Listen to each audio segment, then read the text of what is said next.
Finding yourself is not how it works. You're not lost. There's nothing to find. I believed this idea for a long time, and I wasted so much time feeling really lost and confused.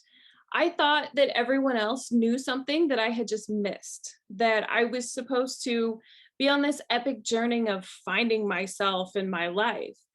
But I couldn't find it because I didn't know what it was that I was looking for. I had absolutely no idea.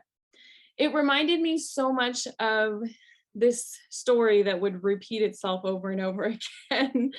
When I was younger, my older sister used to want me to go to the grocery store with her, to Walmart. And it always seemed like she would get stuck in the popcorn aisle and she would just stand there and look at all of the different kinds of popcorn. And then she would want to read the labels and she would want to compare each different thing on every box. And then she'd want to discuss which flavor was better. And we would end up spending like 30 minutes looking at popcorn. And I'm a very, very patient person. I can hang in there with the best of them. But at some point, it's like, you need to pick which popcorn you want and let's go. Like, we've been standing here for 30 or 45 minutes and I can't take it anymore. Just pick one. And she could never pick one. She would have this list of stuff and she's like, well, let's just go look at something else. And then she would do that with the next thing on the list and then the next thing on the list. And before you know it, we would be back to the popcorn again and she'd have to repeat the whole process over again. It was so bad that it got to the point where I wouldn't go to the grocery store anymore because I'm like, no, I cannot spend 2 hours looking at popcorn. It's just, my brain doesn't work that way. I know which kind I like and I get the same kind every single time, right? So the thing is, it really doesn't matter what kind of popcorn that you choose, right? They're all popcorn, they're all very similar. Eventually, you just have to decide. And it's the same with you. You're not lost. There's nothing to find. You just have to decide. And that's a good thing and that's a bad thing, right? Because you're not lost, you get to decide who you are. You just have to make the decision and take action on it. We get so hung up on finding the right thing. When I was in college, I was very, very concerned about picking the wrong major. I didn't want to pick the wrong major. In fact, I spent 10 years in college being concerned about doing the wrong thing. And what happened was I graduated with a degree that I've never used.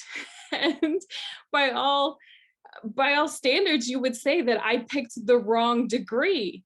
But we get hung up on that word wrong. So forget about being right. Forget about the wrong decision, because in life, there really is no right or wrong thing. There's only the thing that you're doing right now.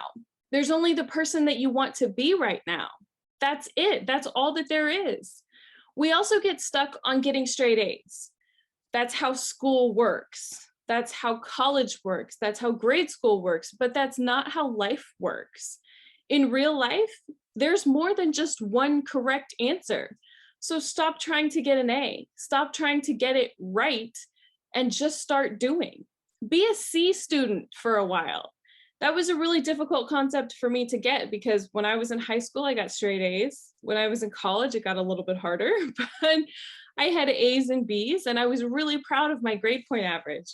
So the first time that I heard somebody say, you need to be a C student, I was like, oh, that sounds terrible. Why would you only want to just get past, like just get by? Why would you want to do that?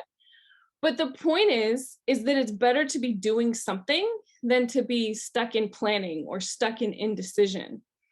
It's better to do things and get them completed rather than to worry about if they're perfect or not. Give yourself permission to be messy and just to get things done sometimes. And when you have that permission, a huge weight lifts off your shoulders. You forget about doing the right thing and you just focus on doing something, whatever it is. This is what I'm doing right now. That's all that matters. This is who I am right now. That's also all that matters. If you're a millennial like I am, you will have 9 different careers in your lifetime.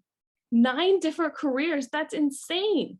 I'm probably pretty close to having that many different careers too. And that's not jobs. That's like totally different careers. I think the last time I counted, I was up to like 5 or 6, and I'm only 35. So, I mean, that's already a large number. I really feel like it's the same as far as our personalities as well. Not your personality type, like your Myers-Briggs type indicator type, but the person that you feel like you are. When I was young, I thought that I would be married by the time that I was 20 years old, and I wanted to be married that young so that I could have kids that young and feel like I was growing up with them.